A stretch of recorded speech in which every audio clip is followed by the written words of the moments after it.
Imagine that the most handsome, charismatic person stares you straight in the eye and says, "You're special. You look good, and you're good at what you do."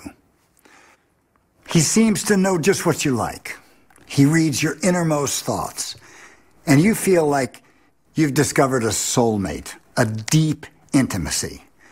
You're experiencing one of those rare, fleeting moments that makes life worth living. Before you know it, you're involved in a deep personal bond with a psychopath.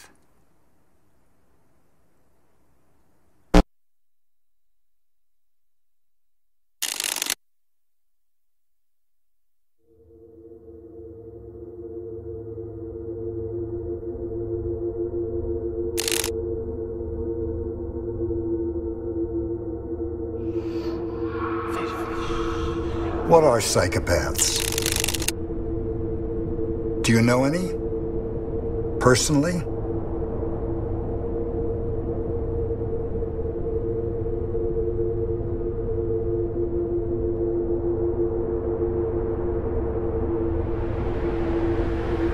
As recently as 2008, most people were just getting on with their lives. Their struggles, their joys, their victories, their defeat. And then came the financial crisis.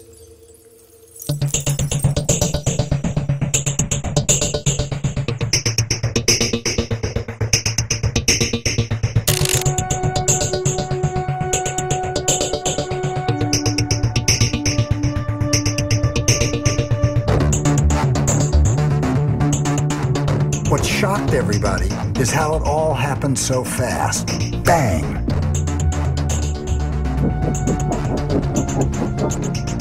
People lost their homes, their jobs, their life savings, an entire way of life gone.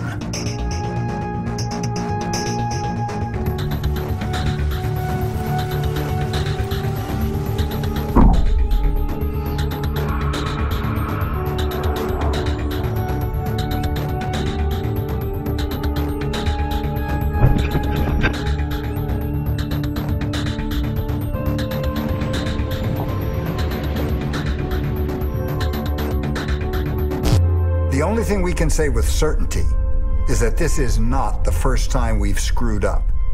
As a matter of fact, we're getting better at it.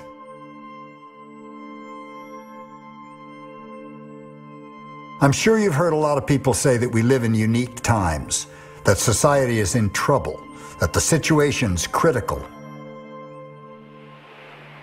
The ancient Chinese said, "A fish stinks from the head." But is that true? Is the answer really so simple?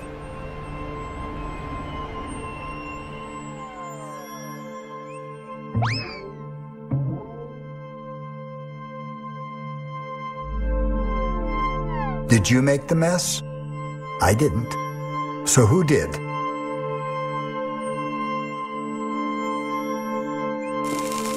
I think it makes sense to look for some explanation from the people who are in charge, at least for somebody to blame.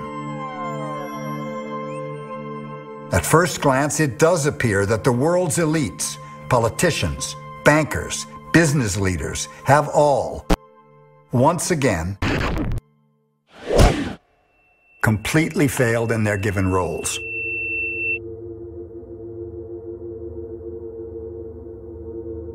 What do we really know about people in power?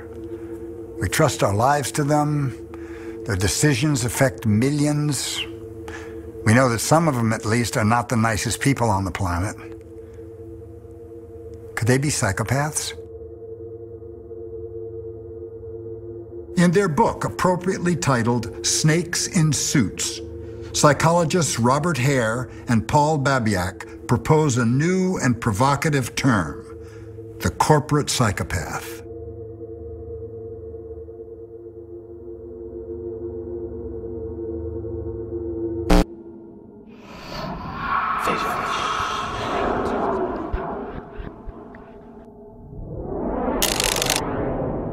Psychopath means crazy. Crazy. Crazy person.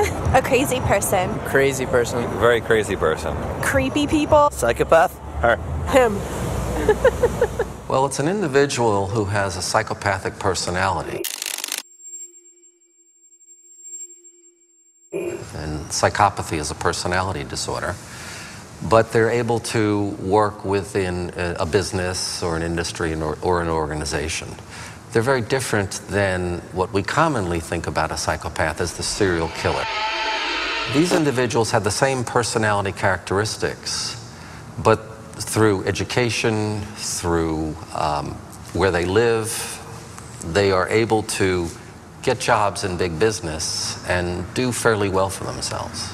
A psychopath is somebody who, as I've said before, is without a conscience. Not because he doesn't have the intellectual capacity to understand the difference between right and wrong.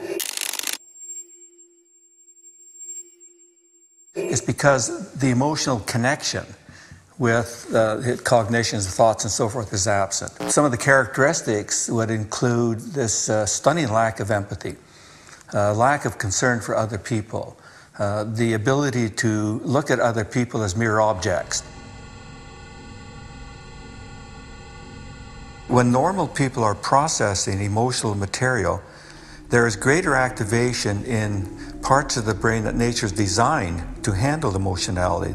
You can tell the difference between an emotional and a neutral event for these individuals, but for the psychopaths, you can't.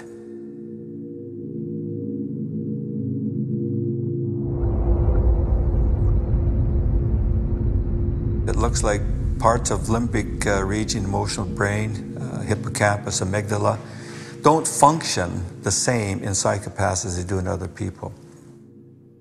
These are individuals who are extremely egotistical, self-centered, lacking remorse for what they have done, knowing exactly what they're doing, and what they're doing is manipulating and deceiving other people for their own ends.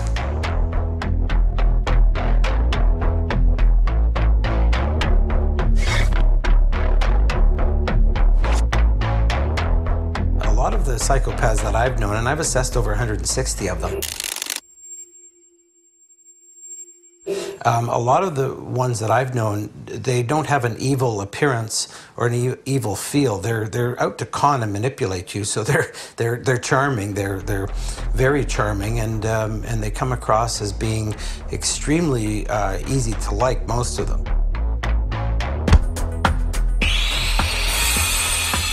What you see in the movie is the dark side of the personality. What you see when you actually interact with them is the mask that they're presenting, with only a glimmer here and there of the dark side. And so if we learn from headlines in movies that psychopaths have this dark side, and we go out looking for it, we're not going to see it. And we'll conclude that they don't really exist. Or if they do, I've never met one. But you probably have met one, you just haven't seen behind the mask.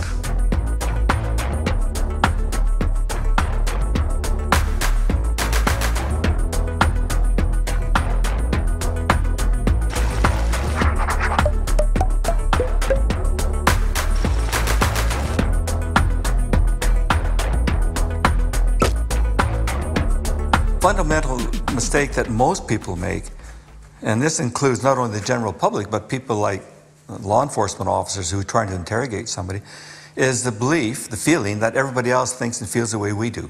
That if there's an emotional event, say, look at that, doesn't that just rip your heart out?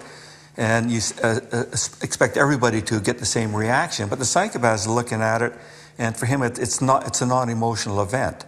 When a psychopath is expressing an emotion, is it the Stanislavski method of acting? Is he actually feeling it and he's able to project what's inside outside? And the answer is probably not. They're using facial expressions and hand movements, body language that seems appropriate to an underlying emotional state, but is fake.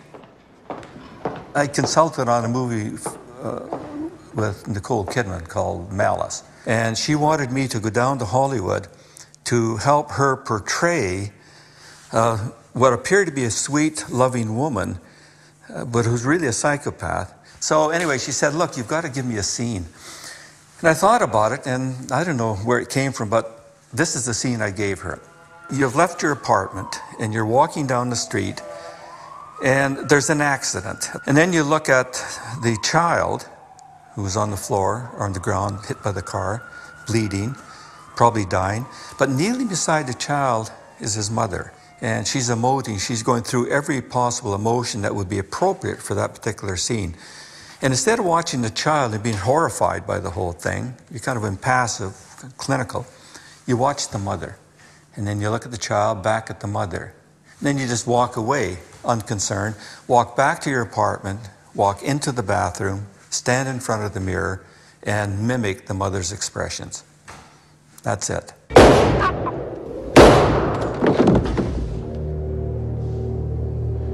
The psychopath has learned that there are certain facial expressions, forms of body language that are associated with what other people say is a particular emotion.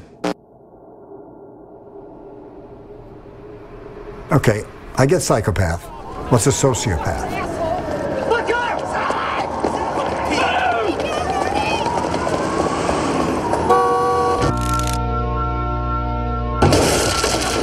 One of the better distinctions between a psychopath and a sociopath was made in the film Reservoir Dogs. And Harvey Keitel says, you know, I rob banks, and if I have to kill 3 people, that's my job. I don't like it, but that's what I have to do. Psychopath ain't a professional. Can't work with a psychopath. That effing psychopath over there, the other individual, he likes to kill. You don't know what those sick assholes are going to do next.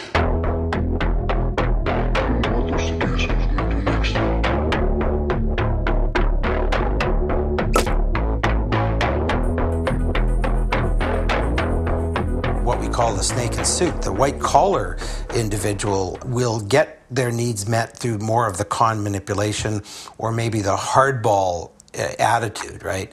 Whereas they may not resort to violence like some of the people that I've dealt with that are incarcerated. But when I interview people with the psychopathy checklist, I will often take something out of my pocket and put it on the table, and I'll say, this is the most important thing for you right now. This is what you want the most. And I'll put it on the table, and the offender will be sitting over next to me, and we're doing this assessment, and I'll say, now, how are you going to get that? And with the psychopath, typically I will see the person sit back, and we call that duping delight. They look like, this is a little game. I'm gonna take you on this game. They're very competitive. They'll say, well, I'll ask you if I can have it. And I'll say, no, you can't have it. Well, I'll try to buy it off you, and I'll pick it up at that point because I know they're going to grab it off the table if I don't. And I'll say, it's not for sale. And then I see that smirk again, and it's like, I'll get it. Well, how would you get it? And most of the time I'm assessing them, so they're smart enough to not tell me how they would get it, but they just look at me and say, I'll get it.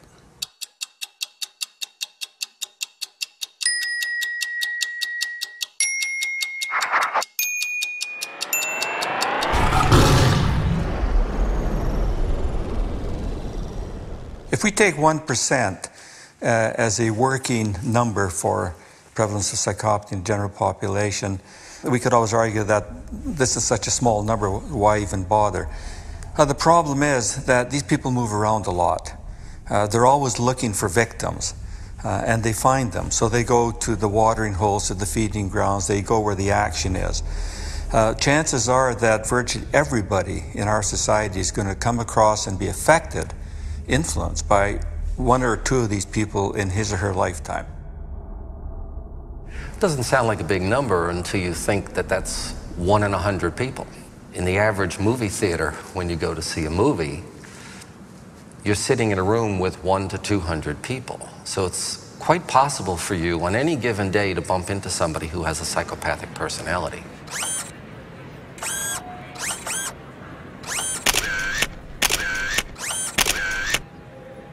People would assume that because I've worked with this particular concept, psychopathy, for so long that I could spot them from 100 paces, and the answer, of course, is that I can't.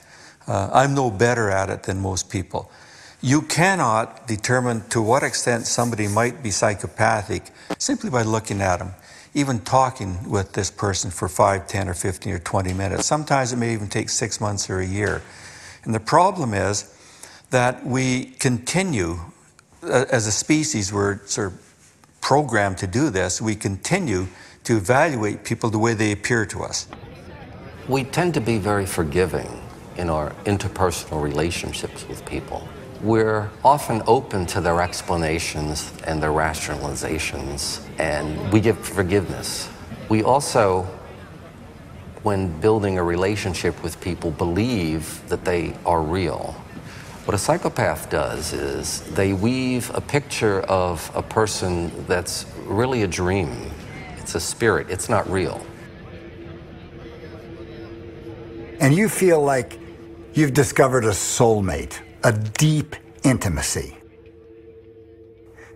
And you're experiencing one of those rare, fleeting moments that makes life worth living. And before you know it, you're involved in a deep personal bond with a psychopath. Once you're in that bond, we call it the psychopathic bond, you don't want to break it. And it often amazes the friends who are watching from outside. You're still with him, or you still believe what she said, or can't you see is very common. And they really can't see because of the strength of the bond that's been built. Now, when the psychopath is done with you, they leave. They've never had a bond with you. It's all been a game. And so they just stop playing and move on to the next target. You're left with all these open wounds because you thought you had a relationship with this person. And it could be a business relationship, it could be a business partner, it could be somebody who you're married to, or a personal relationship, it could be a family member. And when it breaks, it hurts. And that's the psychological and emotional abuse that a psychopath, feeling no empathy, no remorse or no guilt, just moves on to the next target. It's the guy in the movie, what is that movie? Where he's in the shower and he kills the lady. Horror movies about him. They kill people. Insane. Murderer. Killing. Maniac. Criminal. Killer. Somebody like Charles Manson.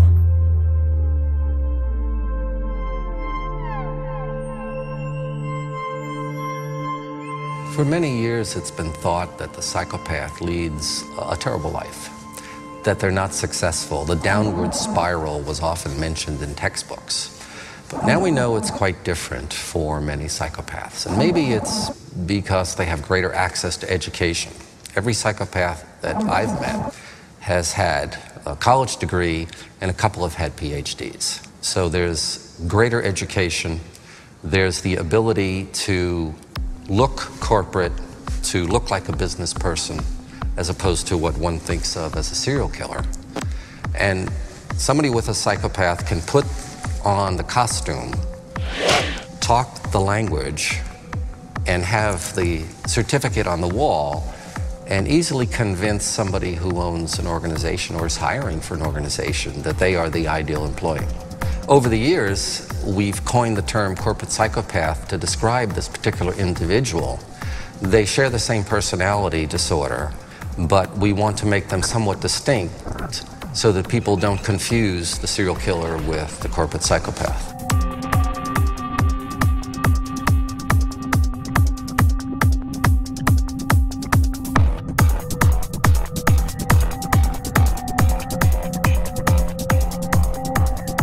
I think in the past, psychopaths flourished, but not nearly so much as they are right now, because the conditions have changed over the last 25 or 30 years. We had the introduction of the internet, for one thing. We had all this trading that can go on at arm's length. You know, you can make a trade involving 100 million people at one time rather than doing it face to face.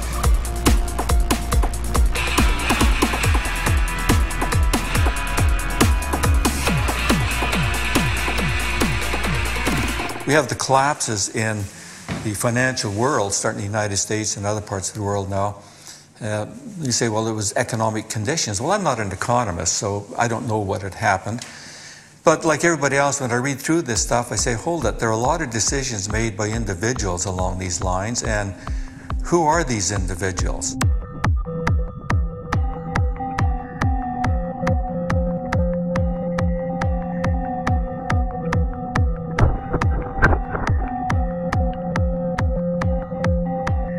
It would be very difficult to identify who they are because they blend in. When you are talking about making a business decision, most businesses are risk averse, or they want to manage the risk when they make a decision, whereas a psychopath will do something risky just to see what will happen. Making a decision that others would have taken a long time and a lot of data to come to, they'll do it on a whim. And because they are fearless, it could even hurt them, but it doesn't bother them. We mostly accept the view that our society is shaped like a pyramid, where a minority of the people at the top make decisions and laws for the majority at the bottom. In the year 2000, the richest and most powerful 1% of the world's population owned 40% of all global assets. The richest 10% accounted together for 85% of total assets. And in sharp contrast, the bottom half of the world's population divided between them barely 1% of global wealth.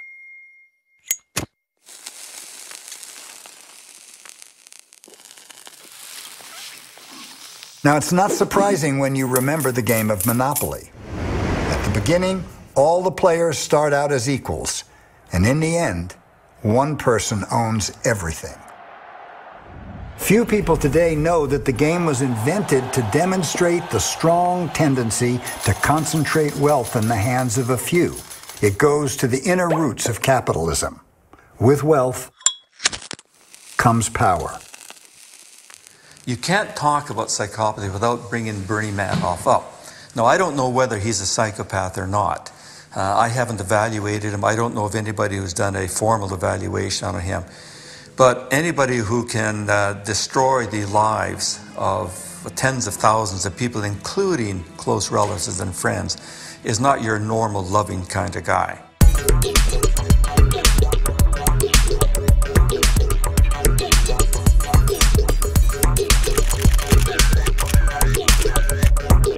In the spring of 2010, we heard back from Professor Hare.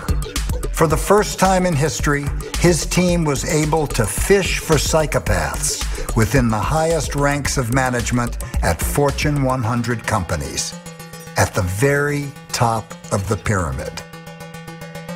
We have a new study looking at corporate psychopathy. It's the first empirical study of this sort. Now, we had all sorts of anecdotes and we speculated, and even in Snakes and Suits, we would talk about individual cases.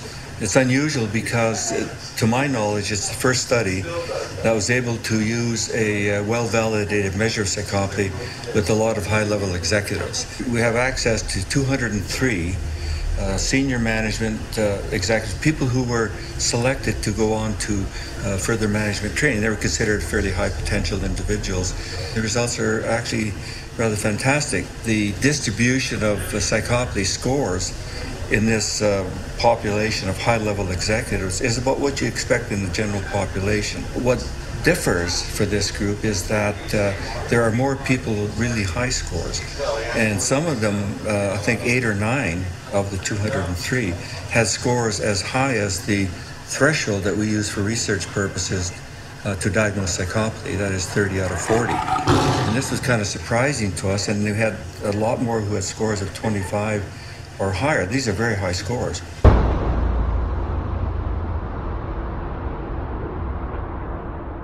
Here we had people who had very high scores in psychopathy, very psychopathic, and yet were seen as good employees, high potential executives, and whose performance was exceedingly bad, and yet they were still rising up to the top. We had several people who were vice presidents of their corporations. We had others who were directors and supervisors, high-ranking positions, and yet they had all the characteristics and qualities that should actually doom them to fail.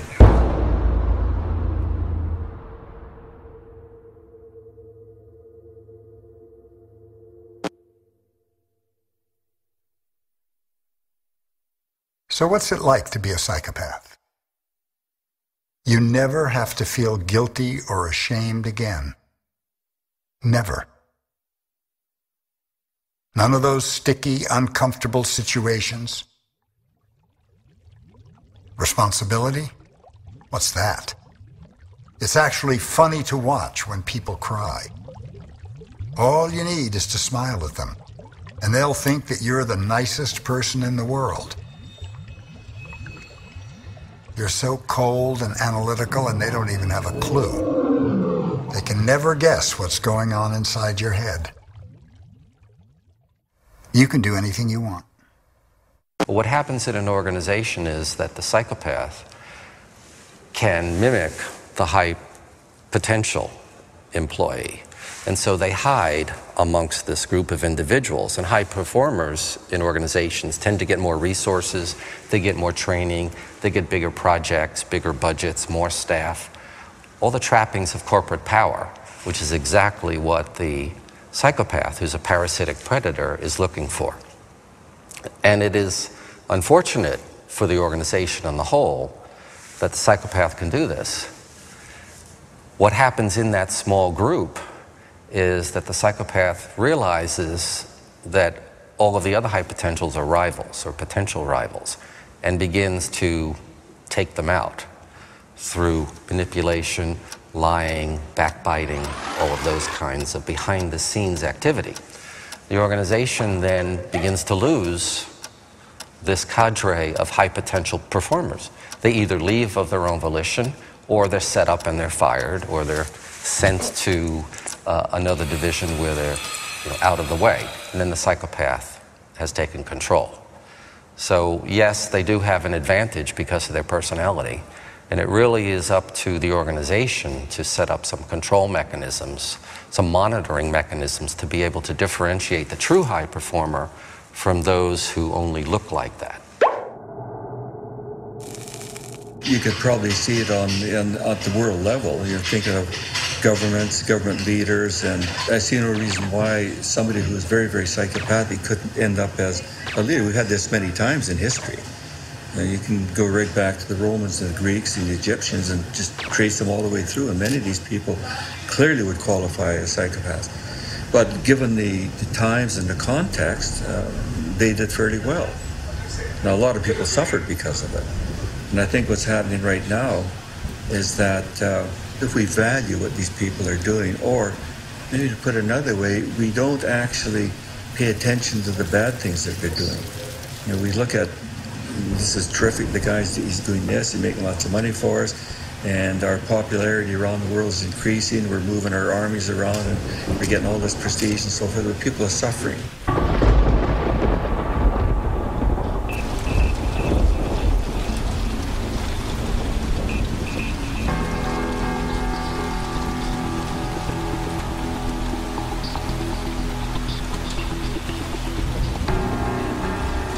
Okay, so what you already subconsciously knew has been proven, that the world, to some degree or another, is run by psychopaths.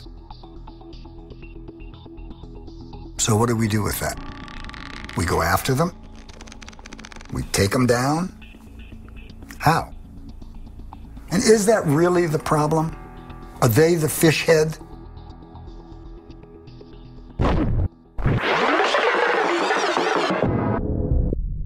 Given a choice, you might want to be one. I mean, or at least a sociopath.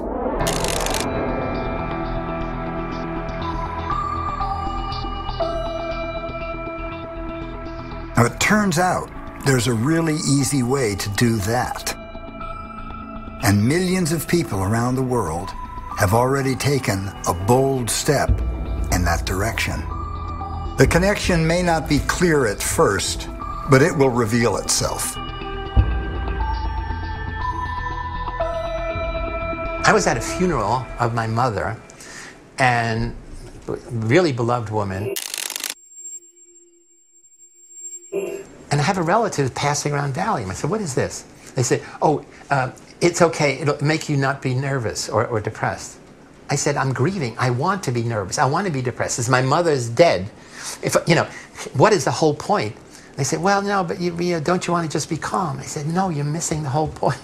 The point of the reason you're at a funeral is not only to show respect to the dead, but to grieve, to indicate to yourself how much you miss this person. And they couldn't even understand that message because their whole orientation has been so undercut, so brainwashed, if you will, by the pharmaceutical messages. Whenever there's a problem, there's a drug for it.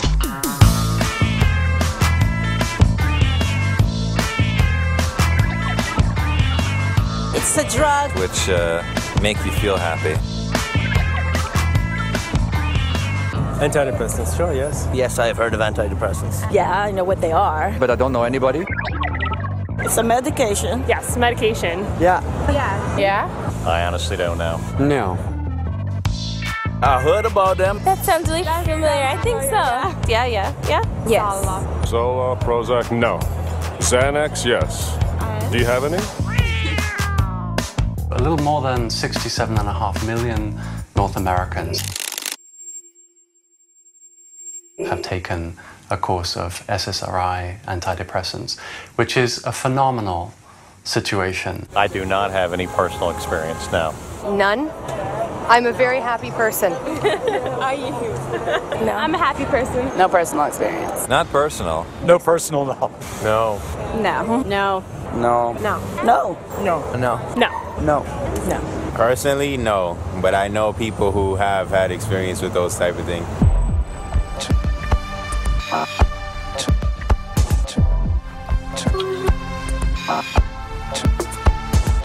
People have been demanding the medical industry make them feel better for centuries. The first drug, which was probably demand-driven, was probably drugs like Valium. If you take it under the right circumstances and in the right dosages, you're going to feel better in the traditional sense. You're going to get a buzz. And it was those drugs that really, before the antidepressants, were the blockbuster drugs. Huge numbers of these drugs were prescribed.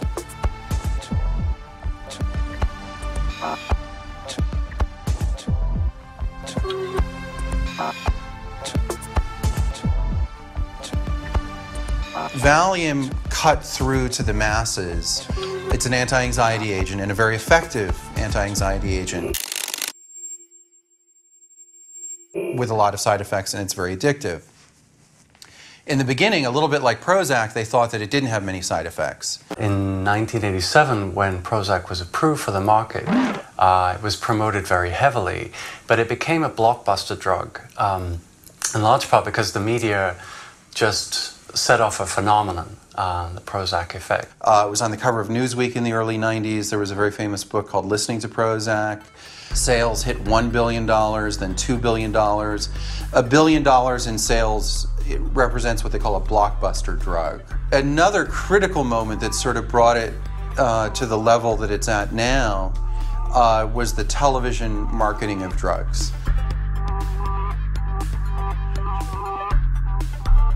Television ads for drugs were illegal in the United States until the late 90s.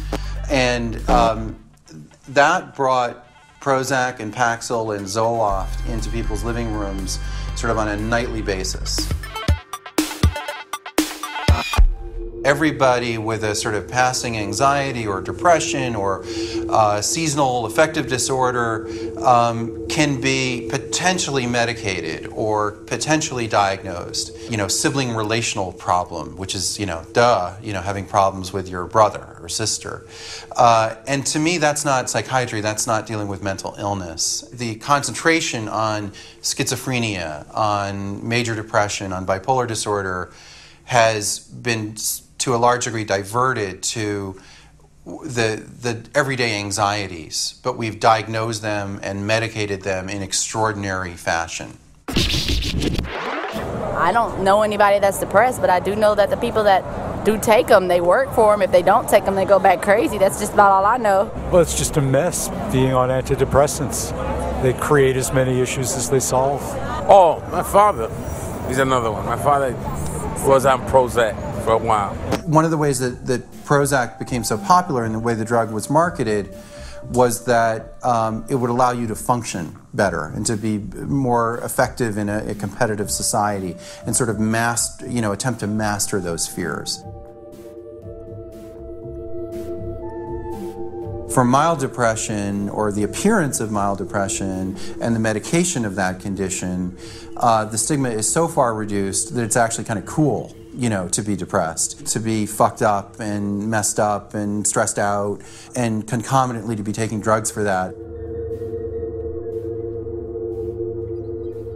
There is a consequence. These are serious drugs. And you see it on college campuses where it's become so little of a big deal that it's almost dangerous. In addition to the recognized problem of increased obsession with suicide, a litany of further side effects that actually when you compare those with the fact that people sometimes have been prescribed a drug because they're afraid of going to parties, the whole thing just becomes so surreal. How do you say, okay, I'm prepared to risk renal failure because I'm a little shy when I go to a party? I mean, it's absolutely absurd. I get it. People are taking these drugs which have a dubious effect, and they're taking them when they don't really have anything wrong with them. Why do I care?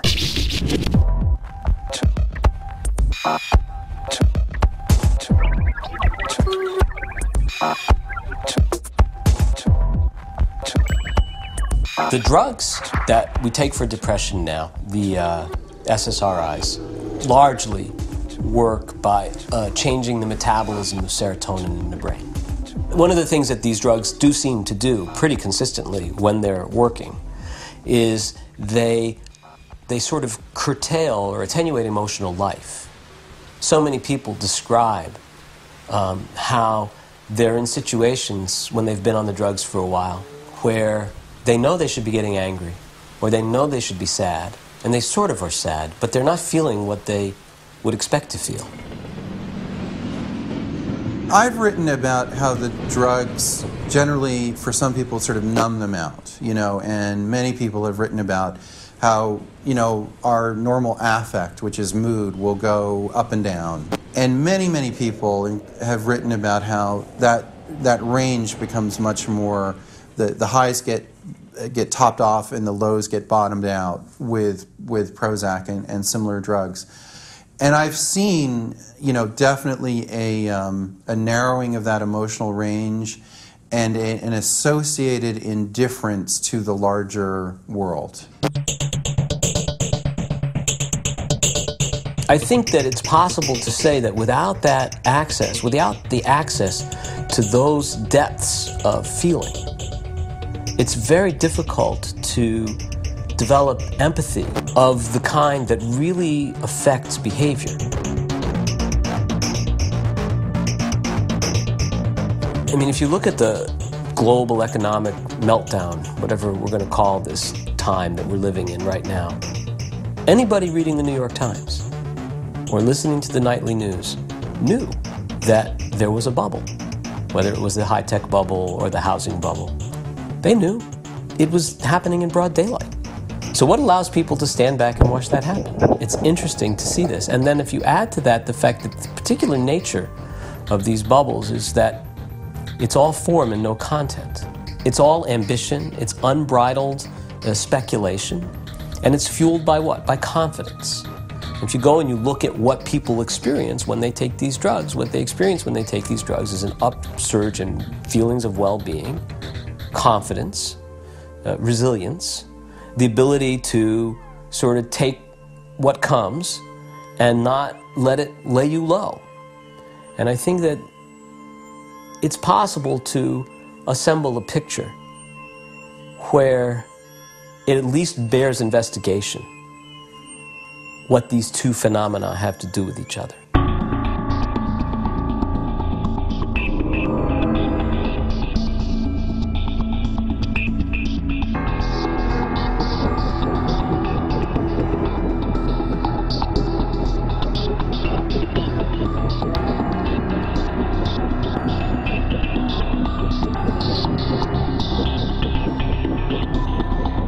fact that so many people have, in the financial markets have been taking antidepressants is a cause for worry when those people are not receiving enough feedback, gut level feedback on the consequences of their decision. Speaking personally, because I've taken the drugs, fear seemed farther away. It seemed like coming from a different place. What I described is something that bothered me before the drugs, before Prozac, that felt like a steak knife if it was on my cheek, felt like a butter knife. And so the sharper things in the world went from steak knives to butter knives. The issue of emotional blunting that is widely known to be a side effect from SSRI antidepressants becomes very worrying in those contexts because those people need to feel a certain amount of feedback, as it were, perceptually with their actions. It's one thing to know it cognitively, in theory. It's another to feel it viscerally.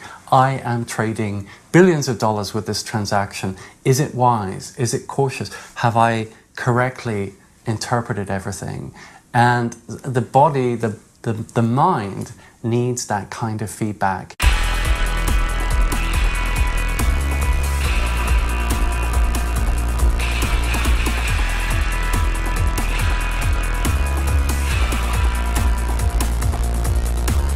You know, if you think about simple things that are supposed to underlie Western civilization, the categorical imperative, the golden rule, these ideas that somehow, because of your regard for other people, you must behave in a certain way, even if it's not a law, even if nobody told you to, but simply because you can resonate with that other person. I think we need access to our full range of emotional experience in order to do that. So it's still a leap from saying that to saying that the drug amplifies or even causes sociopathy. But it's a very suggestive link because I just don't know what else is going to guarantee that we don't just cream each other all the time.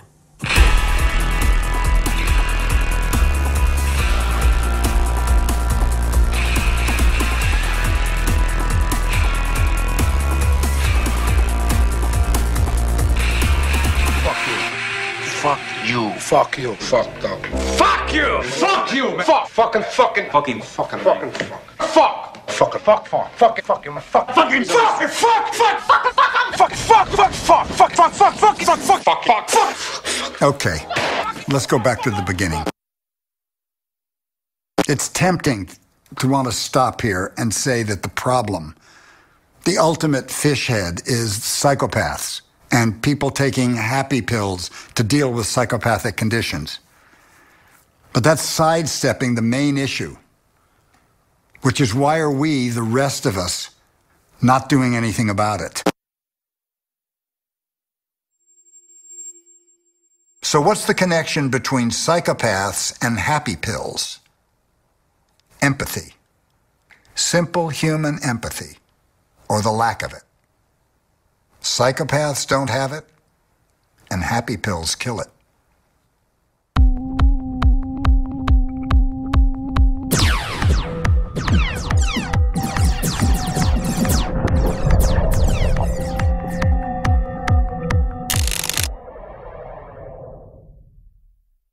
For me, what's interesting is I wrote a book called The Lucifer Effect, and the Lucifer story is identical to the Adam and Eve story. And they're both stories about the horrific consequences of disobeying authority, God. You could be God's favorite angel and become the devil. You could be God's favorite human and be cast out as a traitor, as an infidel. And so that message, which is really deeply impacted, certainly in Western civilization, leads us to be blindly obedient to authority. So the famous research by my colleague Stanley Milgram shows that at least 2/3 of all people, of all ordinary citizens, when told by somebody who seems like an authority to physically punish someone else, they blindly obey. So going back to the famous study by Stanley Milgram, in which he gets 1,000 ordinary citizens from 2 towns in Connecticut to believe that they are teachers trying to help a learner learn by punishing errors, but the learner, who is actually a confederate of the experimenter and the teacher doesn't know, keeps making more and more errors, and the teacher keeps shocking him more and more and more on this big shock box, until there's a point at which he stops responding, he's probably unconscious, and instead of quitting, the experiment says you must continue to the very end, which is 450 volts. 2/3 of all ordinary Americans went to the end, 2/3. But in the many experiments he did 2 that have been ignored. In one, you come in ready to help, to be a teacher, and when you sit down, you observe somebody from the previous experiment going all the way. In another study, you come in and you observe 2 people refusing. So they are 2 social models of evil and good. And you know what happens? If the base rate is 60% who blindly obey, when you see somebody go all the way, it becomes a negative model for you, and 91% of all the population in those studies go all the way. But if you see people rebel, 90% refuse to go on. And so this is something we have to deal with. Why is it that it's so important for most societies for people to blindly obey authority? To blindly obey authority means be mindless, don't be mindful, don't do critical thinking, just do what you're told. And that then links up. If parents say, mind your own business, don't get involved, don't think too deeply about it, just do what I say. That is one of the worst things that could happen in any society. An unthinking society is a society that's vulnerable to these psychopaths, because they say, I have the answer, I have the way, I have the money, I have the power, I have the status, I can give you jobs. All you have to do is do it my way.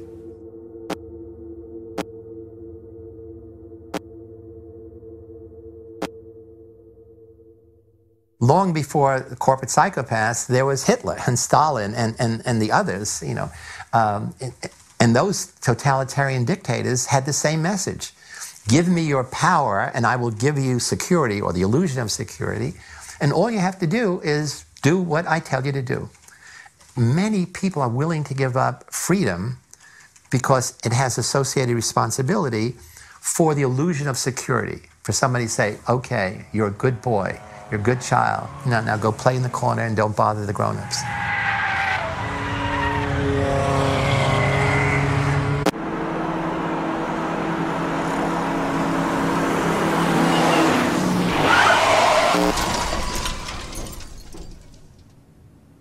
And so in that sense, it's a prolongation of immaturity.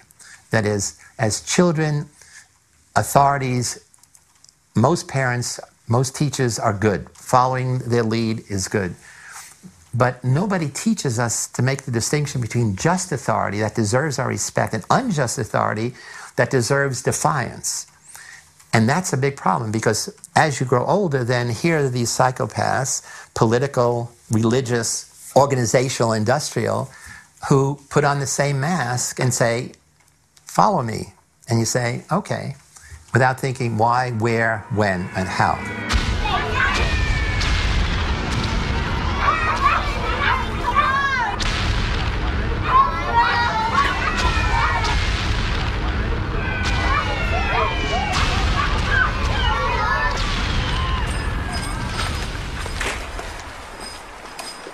Well, I think the first thing I'd say to people is pay attention to your gut. I think a lot of people ignore the gut feeling, the instinct. And you've got instinct, and you should pay attention to it. I think, human beings are maybe the only animal species that will ignore that gut instinct.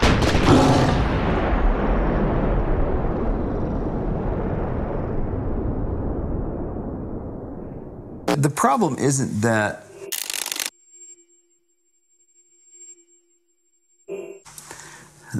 our leaders or our corporate managers are sociopaths, though some of them are, nor is it that the world is run by dark, shadowy figures that are malignant in their intention. I know these people, they're not that.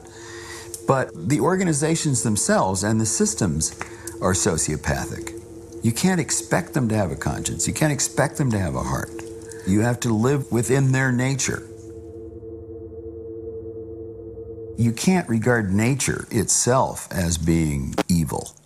Nature doesn't have a valence. What does have a valence is the human heart and what it can express itself around through widening the circle of empathy.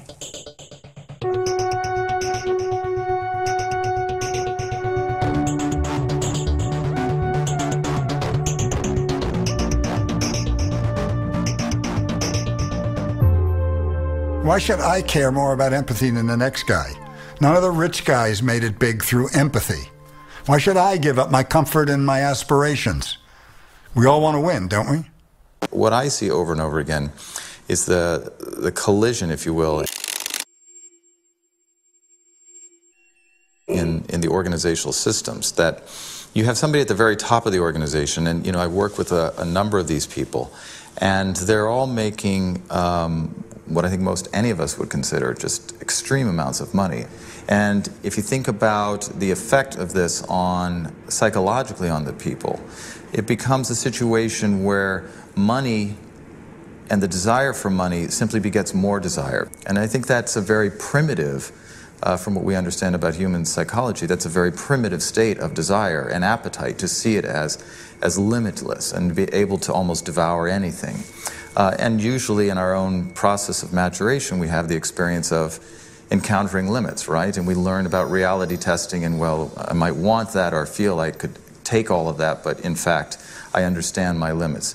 And I think there is something certainly that goes on psychologically where those limits become removed.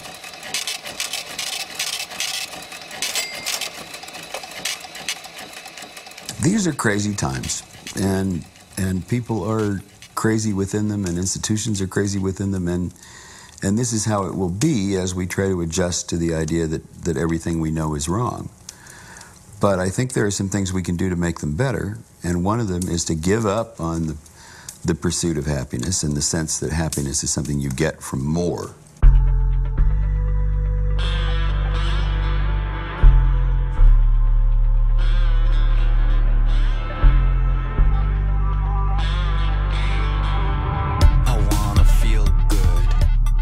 Consumer culture rests on dissatisfaction. When we long for something, our notion of that is that unless we can get it, we're never going to be happy. And in the consumer society, the fact that you can't get it means there's something wrong with you.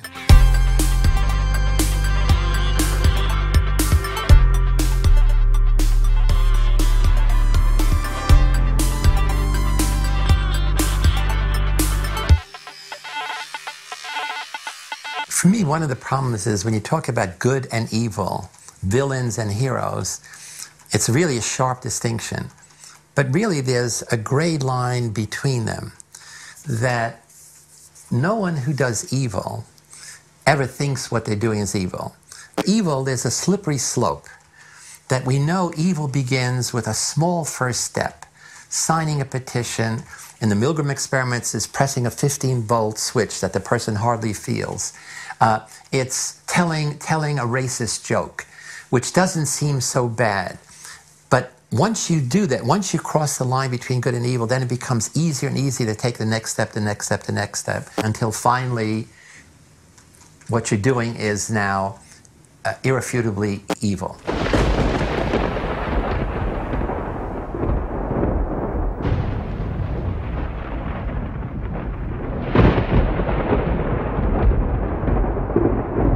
One of the great heroes of this century is the former president of Czech Republic, Václav Havel, who was a playwright. And he's faced with the terrible repression of the communist regime. And as a playwright, instead of going about his business writing plays, he now opposes. He said, this is wrong. And he gets put in jail, and from jail he sends letters saying, this is wrong. This is wrong, a wrong way for the Czech people to live. And ultimately, he was able to persuade millions of people to change their passivity.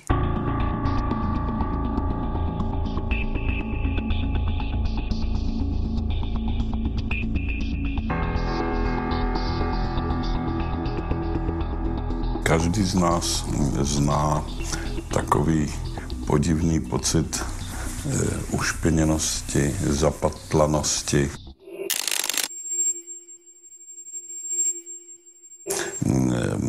Pocit, který se nazývá výčitka svědomí.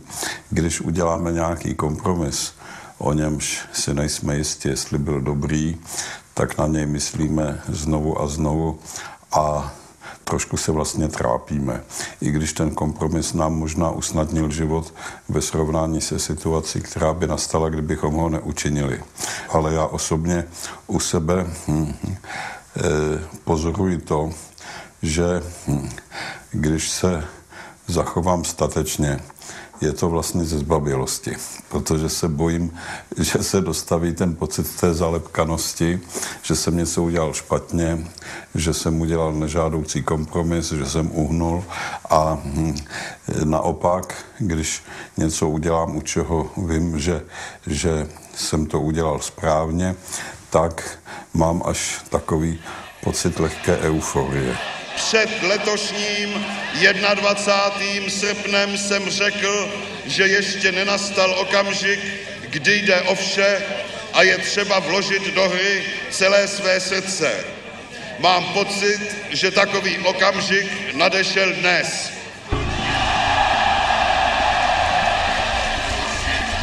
The reason that most people do nothing is that they respect every mother in the world who tells their child, mind your own business, don't get involved. People get programmed not to look at evil, to mind their own business, not to get involved, not to take the heroic action. And essentially what it is, we're also being programmed to be egocentric.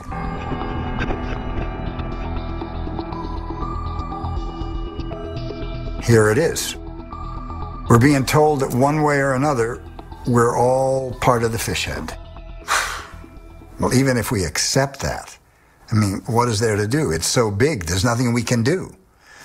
And if we're all going down, we might as well take a few pleasures along the way. Or can we maybe turn it around? Is there hope? Maybe.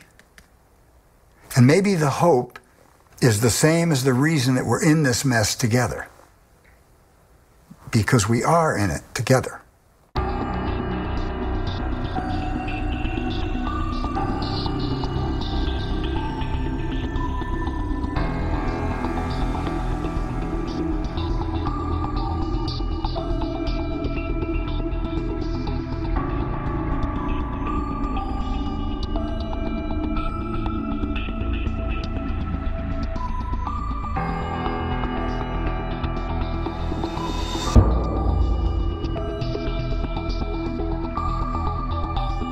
Nicholas Christakis and James Fowler are not the only people to research humans and their behavior, but their work shows some surprising facts about how much we're influenced by people around us,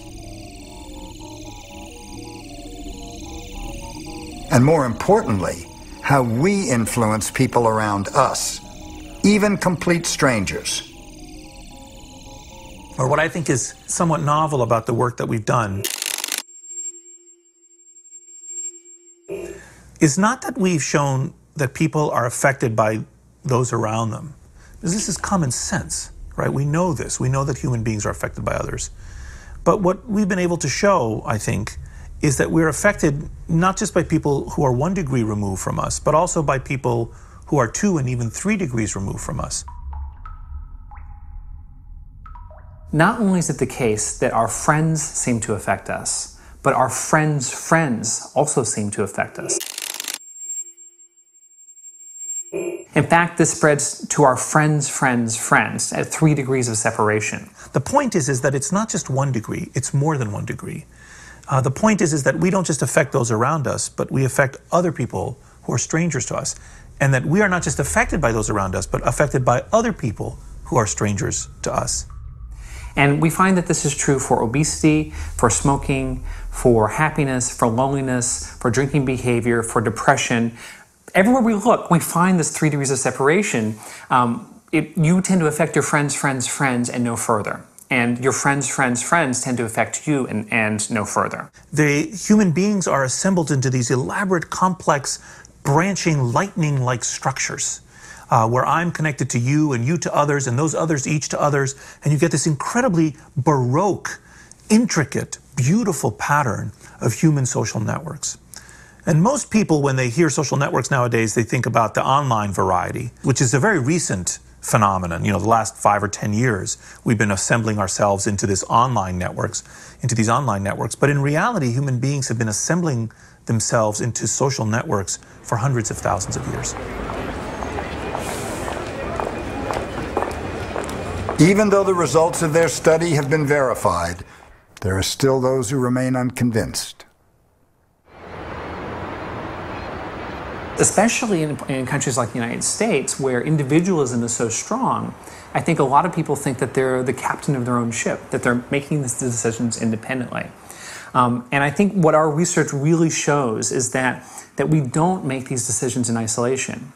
We do make the decisions, but we're strongly influenced by the people that we're surrounded by. And it doesn't end there. It's not like our friends are operating under some different physical rules. They operate under the same rules that we are, and they're connected to people that we're not. And so it makes sense that we would all be connected in this way. You know, it's like a herd of buffalo. If you're in the middle of that herd of buffalo and the buffaloes on the edge start turning to the left, that's eventually going to reach its way to you, and you're going to be turning to the left with the rest of the herd as well. A lot of people looking at the work that James and I have been publishing over the last few years have said that in some sense, our work delivers a whack to free will. That what our work shows is that people are not as incapable of independent decision-making as they thought. In fact, even things so deeply personal as your emotional state, or who you vote for, or what your body size is, would appear to be influenced to a significant extent by those around you, even people you don't know. And that in some sense, therefore, we're not capable of as much free will as we thought. And that we are not as free to make choices as we thought, that we are influenced by others. And that's true. But it's also true that our work actually supports the importance and lifts up free will.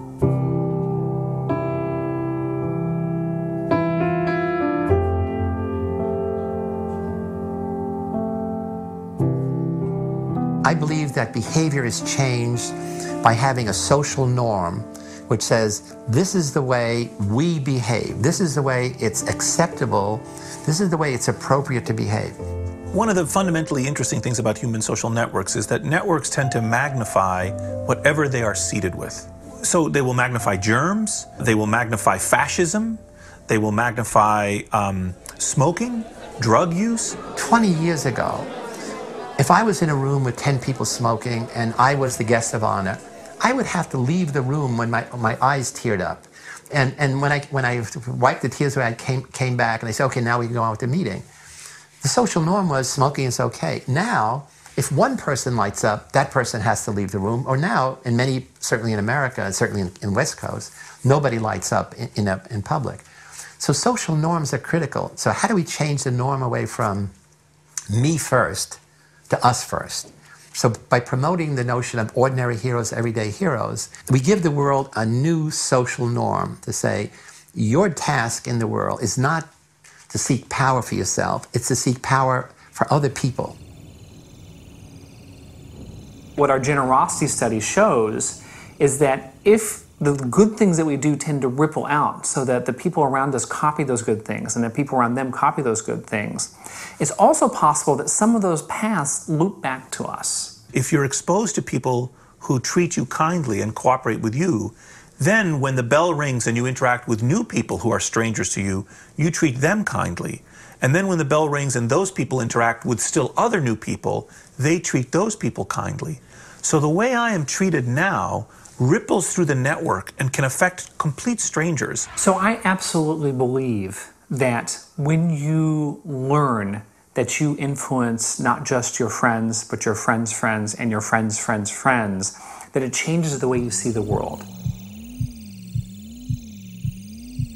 When we looked at how happiness spread from person to person to person, and when we saw that it spread 3 degrees of separation, I started making a concerted effort to change my mood when I walked down the street and came home. James gives the example, which I agree with, that on your way home from work, if you make the effort to regulate your mood to the extent that you can. I would put on my favorite song, even if I was in kind of a bad mood, to try and just give myself a temporary boost so that when I walked in the door, that I could make myself happier and therefore make my family happier and everyone in their lives happier. If you see that, Betty is kind to Jane and Jane is kind to Sue and Sue is kind to Robert, you can see the signature of Betty's kindness to Jane in Sue's behavior with Robert, even though Sue and Robert never interacted with Betty. Well, this is all very nice, but, how do we know that doing something for others is worth the effort? Unless we're sure that it's going to pay off, we're probably not going to do it. We can cut our smoking, but does that mean that we can turn the world around? Do you think that being moral actually pays off? Yes. Yes.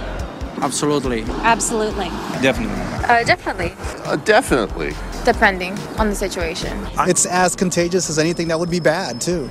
So I think the more we all do that, the more we spread it around. Everybody has the power to do so. It starts on me and passes it on to others. The reason why morality pays off is because we have an influence on the decisions of people around us. When they copy our moral behavior, then this is going to spread through the network, and it also has this tendency to ripple out and bounce back towards us. We surround ourselves with people who are doing good by doing good ourselves. And when we live in that kind of environment, I can't help but think that this is the way that we succeed, that we survive, that we reproduce these ideas, and we create a better future for ourselves.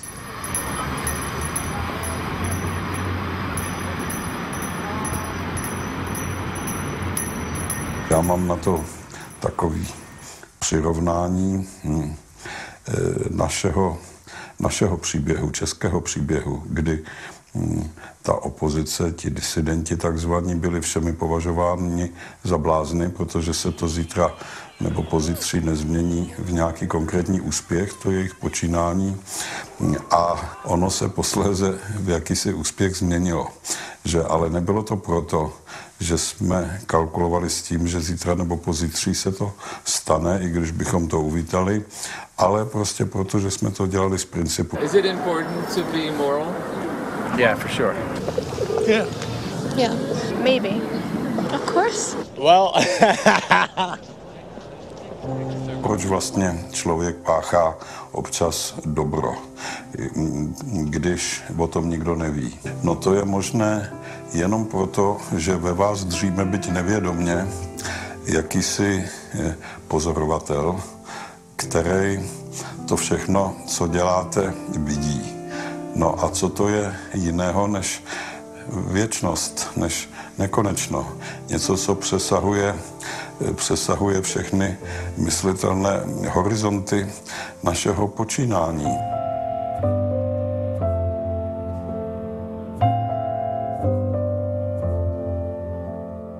Do you feel motivated? Energized to do something? Maybe it's the piano music. If I could remind you, a few moments ago you briefly considered being a psychopath. It's okay. It's a surprising function of our brains that we can hold radically opposite views simultaneously. It's a natural part of our makeup. In times like these where there is this madness, it becomes really important to remember that what basically is going on in the world is how you are with the people immediately at hand and how you treat yourself and your children and the people directly around you. And yeah, there will be winds and weather and economic storms and social storms and political catastrophes and much that is incomprehensible. But what goes on, eye to eye, face to face, heart to heart, day to day, remains the same.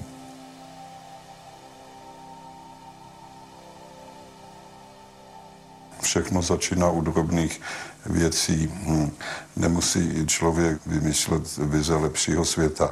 Stačí, když se v tom prostoru, v němž se pohybuje, když se začne chovat slušněji, v souladu se svým svědomím, nikoliv tak, aby měl onen nepříjemný pocit upatlanosti, že a stačí, když to dělá v tom svém mikrosvětě a ono to může se šířit, rozrůstat jako epidemie a také nemusí, zůstane to navždy v tom jeho mikrosvětě. Ale stojí to vždycky za to.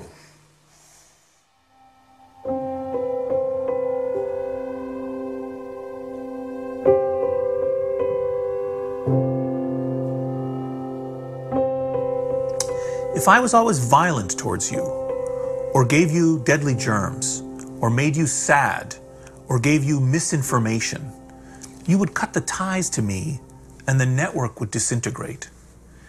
Therefore, the spread of some good and desirable properties, like altruism and love and happiness and ideas, is required to sustain and nurture the network. And similarly, the network is required for these desirable things to happen. So there's a very deep connection, we think, between social networks and goodness. And actually, we think that in a very deep level, human beings assemble themselves into networks because the benefits of a connected life outweigh the costs.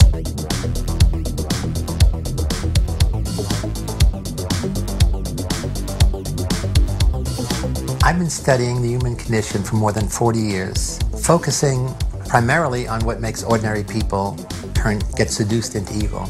But now I realize, and I'm aware that most ordinary people are really basically good. But they're good and passive. They're really not going to get seduced to evil, but they're not going to be willing to put in the energy to be a hero. And what we're trying to do is create a social movement in which we want to give voice to the silent heroes out there. Because there are many people who have the potential to be really important heroes, not only for their family, for their neighborhood, for the community, but for the nation. And so, in the audience, out there are many Vaclav Havels who are living in environments where there is injustice, where there are drug cartels, where there is corruption of various kinds, where there's bullying in almost every classroom. And it's our job to help amplify your silent voice. And it's your job to be willing to step across the line, to take action, to say, this is wrong.